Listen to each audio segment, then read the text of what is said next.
I've lost count the amount of times I get asked by a client, what can I claim in my business?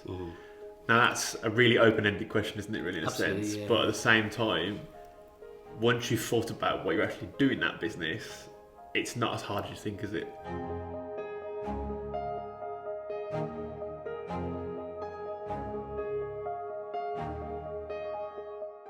That's right, yeah. So essentially, you can claim back any business-related expenses, and it is as simple as that, but sometimes it's not as clear-cut, is it? No. So, I mean, what you've got to remember is the best example I can give you is that is sort of a bit of both. Both is because it can be business and personal, is a car.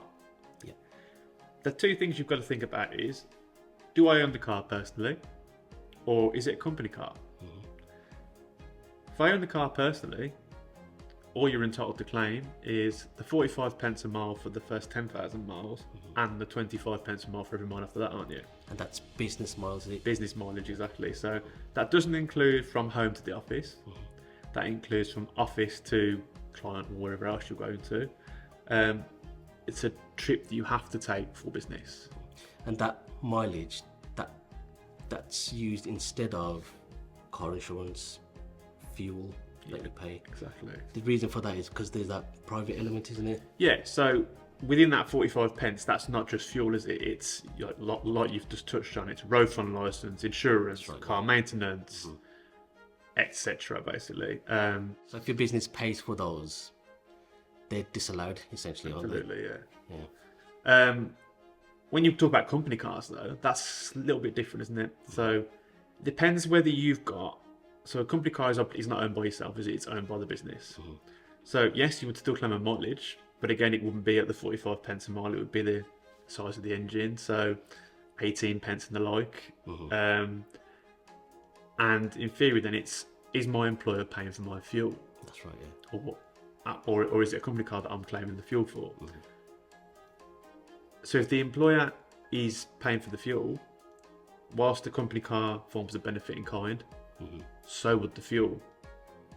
Other business expenses, when you think about what else can I claim, as we've already touched on, it's, am I able to buy something purely for business purposes? So if you think that you've had to buy something purely for your business, so that could be a computer, it could be stationery, it could be anything.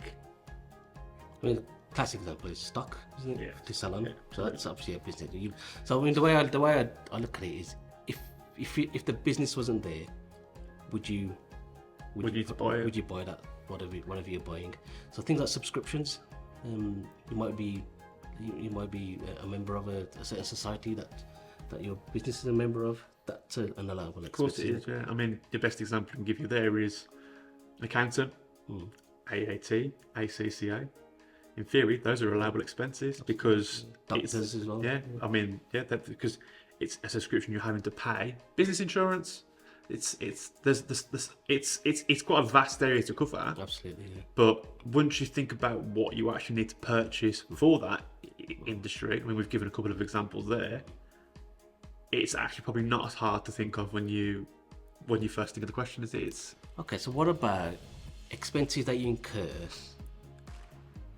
in the course of business but are disallowable for tax?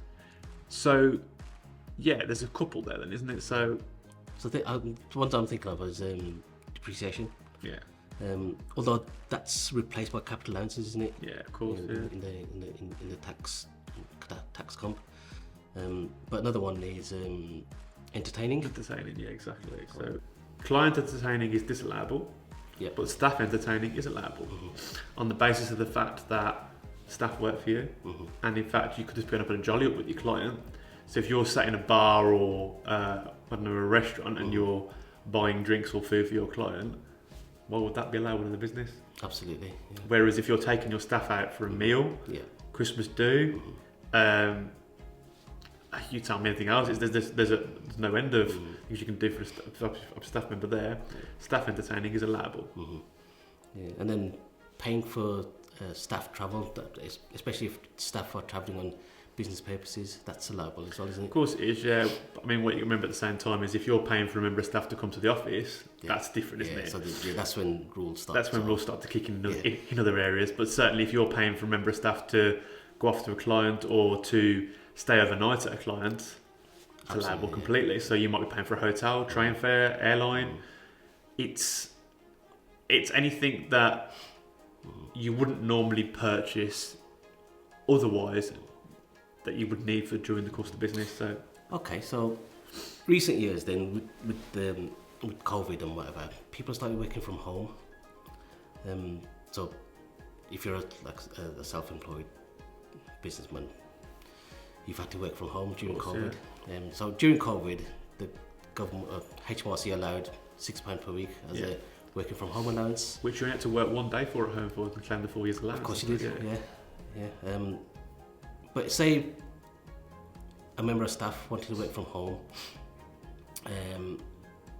and you installed a business line that's dedicated purely for business.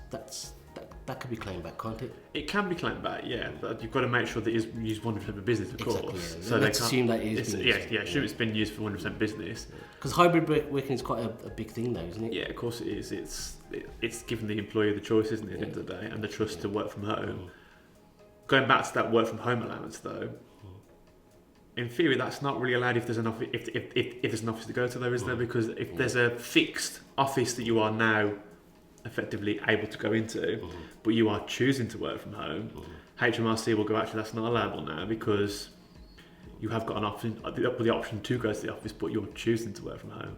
Yeah. So I suppose It's a bit of a grey area, isn't it? To absolutely. yeah. So, okay, so say for example, we have a client who says to us, well, am I allowed to claim for food and drink for my staff in the office? So, my teas, my coffees, my biscuits, for example, that's allowable, isn't it? That's allowable, yeah, because you're looking after your staff, aren't you? Exactly.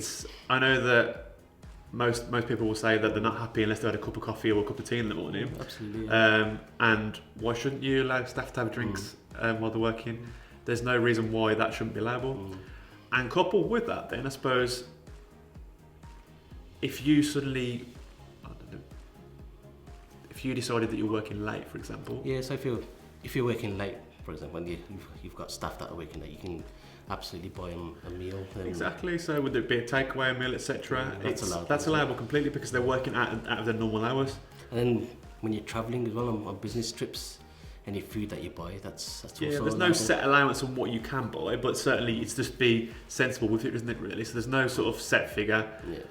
There used to be at one time, but there isn't now as such as there. So that also in itself is a grey area, isn't it? I had a client ask me whether they're entitled to order a beer while they're away for overnight allowance. That's allowable, isn't it?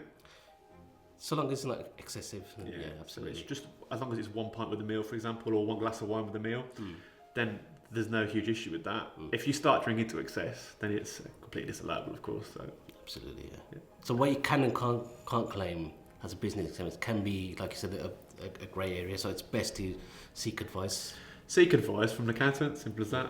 from us. From us, yeah.